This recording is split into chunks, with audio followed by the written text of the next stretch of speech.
Okay, time for a new video, and whether you are somebody new to my channel or you are returning to my channel to watch this video, it is greatly appreciated. As always, I'm filming this in one go, so if I stumble over my words going forwards, I apologise in advance. I should also apologise in advance if the quality isn't too good. Sadly, this is the best I can do. If there's any lag, it cannot be helped.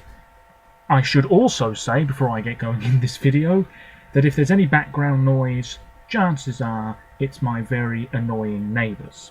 So, today is part 2 of a 2-part video, I guess, in which I am talking about my top 30 Eurovision Song Contest songs to date. Last week I filmed part 1, in which I spoke about the songs listed from number 30 to number 16, and today I am filming part 2. The songs from number 15 to number 1. I should say that compiling this list when I originally did it many years ago was very, very difficult, and it's updated every year when new songs come along, and I'm sure there'll be a point in the future when I completely update the list again and it looks very different from how it does now, potentially. But I'm going to get straight into it. Of course, let me know your thoughts, and I will try and be brief because this video will otherwise be very long indeed. So my number 15 out of 30 on my list of favourite Eurovision songs to date is, and I'll just take a look at my notes here, Sweden 2011. This is my personal winner from 2011. The competition was staged in Dusseldorf, Germany that year, and this is Popular, performed by Erik Saade, who has tried to represent Sweden since and was part of the hosting duo, if you will, in 2013 in Malmö. He was in the green room while Petra Mede did the stuff actually on stage. This song, a pure blast of pop. Lyrically, I don't think it's that brilliant, but this was staged well, slick choreography, it was very striking, lots of flashing lights, and I really thought this was going to be the winner in 2011 because we didn't really have a clear favourite that year. Azerbaijan, who did win, were very well thought of, but I'm not sure too many people expected Elle and Nikki to actually come out on top. And then we had Italy, who were nowhere in the odds. So I thought Sweden really were going to triumph. Obviously they finished third. I thought this was a really strong performance, and it really did stand out in what you could say was a fairly average field when you think about it. Anyway, it finished third out of 25 countries with 185 points, which these days, obviously we have a new voting system now, but it's a relatively low score for a song finishing third, I would say. Moving on to my number 14, and it's Iceland 2009. This was the runner-up in Moscow. Of course, Iceland have finished second on 2 occasions, 2009 and 10 years before that in 1999. This song, Is It True, performed by Johanna, beautiful young woman, must have been only about 18 or 19 years old at the time. She was in a blue dress. If I remember correctly, Hera Björk was one of the backing singers, and she would be front and centre the following year for Iceland. And the male member of Euroband from 2008 was a backing singer for Johanna in 2009 as well, if I am remembering correctly. Anyway, this was really simply staged, really beautiful, a sort of cloudy, starry scene on the backdrop, that huge stage, that huge LED screen backdrop in Moscow. Great vocals, a really terrific song and a terrific performance. And if it hadn't been for Alexander Rybak for Norway, Iceland would have had their first win in the contest, and they are still waiting. A real shame, but this was tremendous, and so many people love it to this day, and I'm one of them. Moving on to my number 13 out of 30, and this is Belgium 2017. This is Blanche with City Lights, a song that she co-wrote herself. This finished 4th out of 26 countries in Kiev with 363 points. This song, I liked it from the first time I heard it. It was actually leaked the day before the official release, and I remember hearing a leaked version of it, which I don't recommend. It was lower in pitch, so it sounded off. But the official version, absolutely brilliant. The music video, quite cool and interesting as well. Blanche, real name Elie Delvaux, very young at the time, still is quite young. Her follow-up singles have been excellent as well, I should say. Yeah, this song, quite mysterious and cool and contemporary and really, really fresh. Nothing else like it in the 2017 contest, and I don't think we've had a song like it in any contest since. Really terrific. I really like Blanche. She was very nervous on stage, no doubt about it, and that week of rehearsals pre the final, first semi-final, second semi-final, of course, lots of people were really not liking this song anymore. People were going off it. They were saying that Belgium weren't going to qualify because she looked really scared on stage. I agreed with most of those comments, but the song, great. You can't ignore a terrific song. And this, you could say punched above its weight, but I always expected it to do quite well. 4th place, well deserved. One of Belgium's very best they've ever sent. Moving on to number 12, and this was my personal winner and the real winner in 2006. We all know what song it is. I don't even have to mention the name of it, but I will. Hard Rock Hallelujah by Lordi, Finland, 2006. Their only winning entry after years of, for want of a better word, mediocrity, and since 2006 they haven't really done that well again. This song, hard rock, what else is there to say? Totally unlike anything we'd really had in the contest before and since, I guess you could say. This was such a striking performance, so many pyrotechnics, flashing lights, they had all that makeup on. I mean, there was so much attention surrounding the band, it was unbelievable. It was all over the press, even here in Britain people were talking about it. And as far as I was concerned, a relatively new Eurovision fan at the time, I couldn't see any other country coming close to winning. It was Finland's to lose. They didn't lose. They came out on top, winning with what was at the time a record points total, 292 points out of 24 countries. Just terrific. I think the image of the band played a part in Finland's success, but the song itself really not bad at all. Catchy for a hard rock song, and the music video as well, which is set in a school. Also, I really enjoyed that. Anyway, great music video, great song. You could say the vocals, okay, nothing spectacular, but for this type of song, I don't think it really matters too much. Lordi, Hard Rock Hallelujah, fantastic. Moving on to my number 11 of 30. Hopefully I'm not rambling too much. Let me know if you agree with me on any of these. My number 11 of 30 is my personal winner from last year. Now, if any of you saw my reaction videos to last year's contest and have a pretty good memory, then you'll know what song I'm on about here.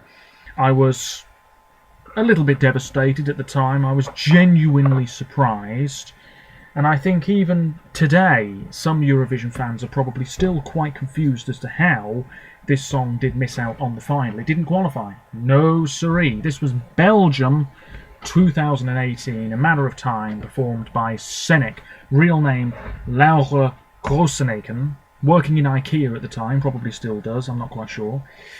She's released a song since, a couple of weeks ago I think it was, not bad. Anyway, this sounds a bit like a James Bond theme, which is no bad theme. It was again very similar to Blanche the year before in Kiev, quite a mysterious, strange, contemporary, engaging sort of number. Senek, beautiful, in her early 20s, and she was wearing a strange black, partially see-through dress. And the issue here wasn't the song, it was the staging. The staging was what the press and the fans were talking about, and it's what meant Belgium probably missed out on the final.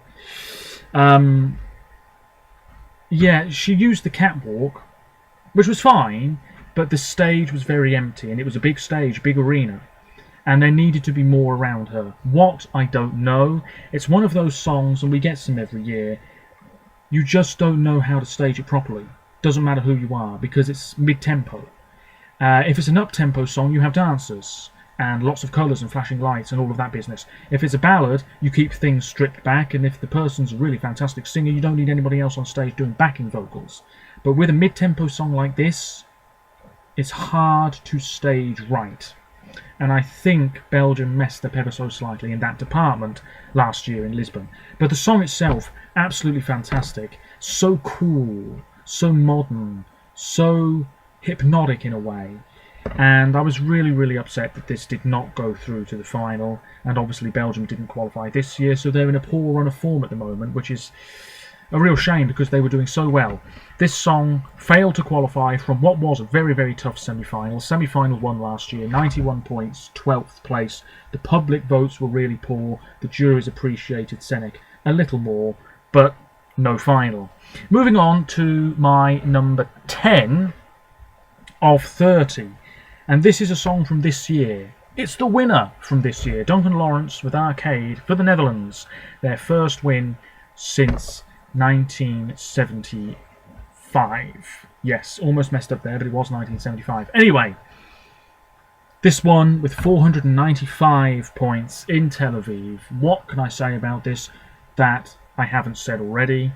A haunting, beautiful ballad, simply staged, Duncan behind the piano pretending to play it. This blue sky, almost like this watery effect on the LED screen, this lamp that came down from the ceiling, lit up and then floated back up. The lasers. It was just really, really beautifully done, and he nailed it vocally. And I look forward to seeing what music he brings out next. No doubt he'll premiere a new song at the competition next year. Which city will it be? We still don't know, but if you're watching this, the 2020 contest may have been long finished and done with. Anyway, getting back to the point, this was a really terrific performance. I'm saying that for every song here, but it really was. It was so beautiful, and it stood out even though it was in the first half of the show, in my opinion. Moving on to my number 9, and it's my actual winner from this year's contest, Australia. Yes, this is the song that everybody seemed to underrate, and then it blew people away, just as I thought it would.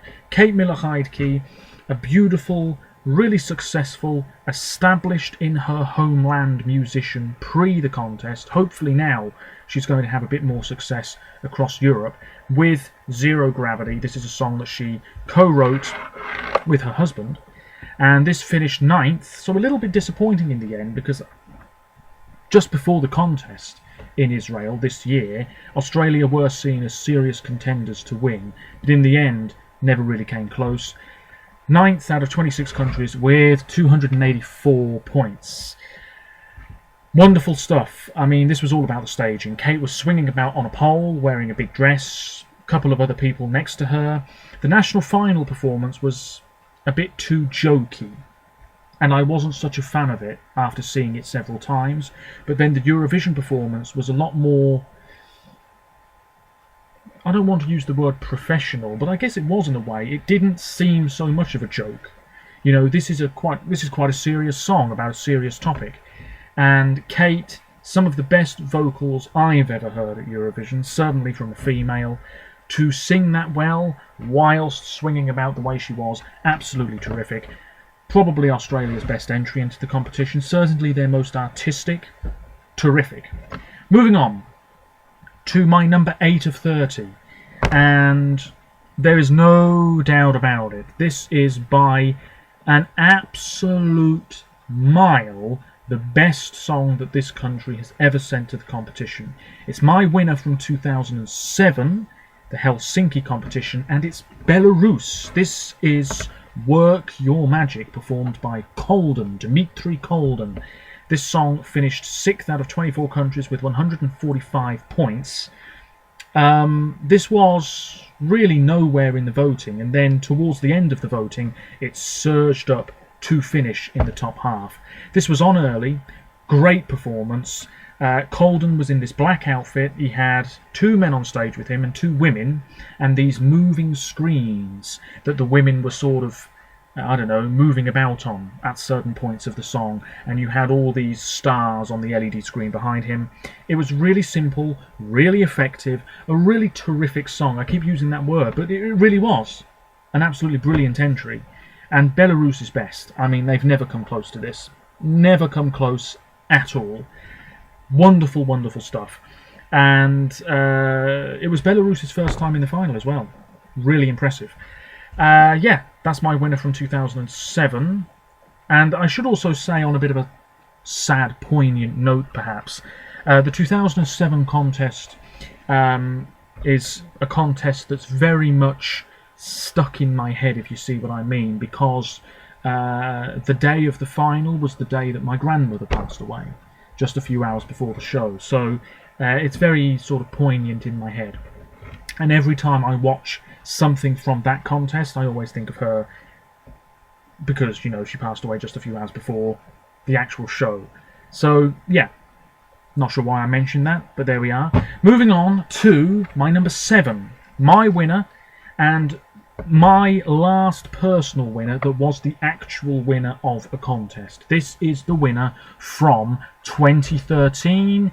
It's Denmark with Only Teardrops by the beautiful Emily de Forest. Emily, I think, and I might have said this before, I think is one of, in fact I know she's one of, the Eurovision competitors closest to me in age. She was born at the end of February 1993. I was born just a few weeks before her. Anyway, this song, a whiff of the Celtic about it. It could have been Ireland's entry. You had that flute. You had guys banging drums. Emily was wearing quite a ragged dress. Very young at the time, barefoot. You had confetti falling down from the ceiling at one point towards the end of the song. It was the favourite to win from the moment it won the Danish national final. And I mean, when you consider that Azerbaijan finished second, as far as I'm concerned, there's quite a big gap between those two songs.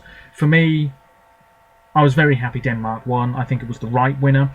I do think in the years since, a lot of people have gone off it. Let me know if you have and why. But I think this is a really worthy winner into the pantheon of Eurovision winners. This song finished first with 281 points. Just a wonderful performance, and catchy and engaging, and beautiful singer on the stage front and centre. I actually bought her album, her debut album, online, also good. She released her second album not so long ago. I don't own that, but she's released some very good songs since, and I hope people haven't forgotten her too much. Anyway, I've got to keep going because this video is already very long. My number 6 is my winner from 2004. Not Ukraine, no, although I do really like that entry. Not Serbia and Montenegro either. It's actually the host nation, Turkey. This was For Real, performed by Athena.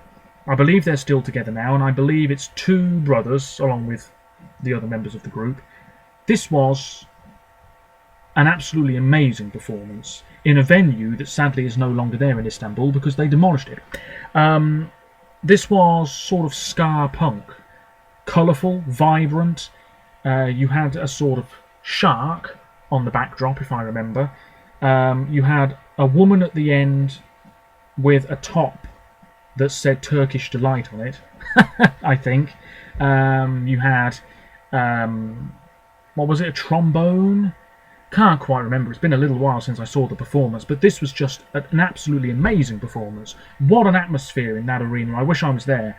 You know, the crowd up on their feet, such energy, such vibrancy, and so cool, and unlike anything else that year, unlike anything we've had since. This was taking a risk on home soil, having won the year before. To go from that winning entry to this, you couldn't get 2 more different songs. Wonderful stuff. It finished 4th with 195 points. Well deserved. In fact, it probably should have finished in the top 3. Then we move on to number 5 in this list, and it's my winner from 2003. It was the first song of the evening in Riga, and for a long time this was my favourite Eurovision song to date. It's Open Your Heart for Iceland 2003, performed by Birgitta, who has tried to represent Iceland since, and I hope she does get the chance to be at Eurovision again at some point, because she's a great singer. She must be pushing 40 now, but at the time, 2003, absolutely beautiful. She was on first. Great stage in Riga, really fantastic stage indeed. And she was in a white outfit, a couple of other people on stage with her. I think she had flowers or something at some point, can't quite remember. It was a long time ago. I've said many times the 2003 contest was the first one I ever watched, so this is potentially the first Eurovision song I ever saw live on TV. And what a great song. Well deserved result. 8th out of 26 countries with 81 points. I think it was joint 8th, can't quite remember, but a wonderful, wonderful song that thankfully wasn't forgotten about when it came to the voting. Moving on into the top 4, the holy grail for me, if you will. Oh man, these 4 songs are absolutely brilliant. My number 4 is my winner from that Kiev contest 2 years ago. It is Italy. Francesco Gabbani, Occidentali's Karma, Westerners' Karma. This finished 6th with 334 points. It was the favourite, the clear favourite for so long. The San Remo performance was exceptional in my opinion. It was just absolutely on the money, energetic, colourful, vibrant, the orchestra superb, everything about it was really working. At Eurovision didn't quite work. The orchestra weren't there, bigger stage, the energy seemed to have been left at home in Italy. It was still energetic, but it all fell a bit flat. Francesco, charismatic, really great singer. He was wearing a sort of suit with rainbows down the sleeves. He had that gorilla, that man in a gorilla costume with him. And the crowd were doing the dance moves and that Namaste Ole. Absolutely fantastic. I still love this song. I have to say though, the studio version considerably better than the live version on the night in Kiev. But 6th place for this type of song, still really good because it wasn't conventional pop, if you see what I mean. We move into the top 3. Oh man, brilliant songs here. Brilliant Eurovision songs here. My number 3 of 30 is Estonia 2015. And what can I say about this song apart from the fact that it is just superb. Goodbye to Yesterday, a duo, Elina Born and Stig Rasta. Stig, who had tried so many times to represent Estonia. Here he was at last, and he's been back several times since. He was in Tel Aviv as part of Victor's team. He was in Stockholm as part of Yuri's team. He'll probably be back as a solo musician at Eurovision at some point. Elina, young, beautiful, probably about 20 years old. I'm not sure how old Stig is, but anyway, they teamed up for the 2015 contest, won the Estonian national final by an absolute mile, and then a lot of people thought they were going to win in Vienna. They didn't. They finished 7th out of 27 countries with 106 points. Amazing song though. It was on early, and to finish 7th is really quite impressive. There was this whole story on stage. In Eesti Laul, the national final, it was all monochrome, and they had furniture on stage and that sort of thing. In Vienna, they had this much sort of, I don't want to say simpler, but there was still a story, but I think it was perhaps more prominent, I guess is the word that I'm looking for. You had Elina walk on very sultrily, and then Stig cleared off at the end, and you wondered where he went, and that single tear down Elina's cheek. Oh, just fantastic. A really cool song, you know, really quite relaxing and different for Eurovision. You know, it really grabbed people's attention because it wasn't pop and it wasn't a ballad. It was in the middle, and just wonderful. Just wonderful. Brilliant song. I watched the lyric video for that song so many times in the spring of 2015. You have no idea.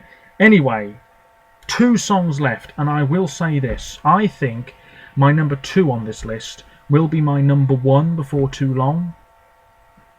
These songs are interchangeable now, and that was not the case some time ago.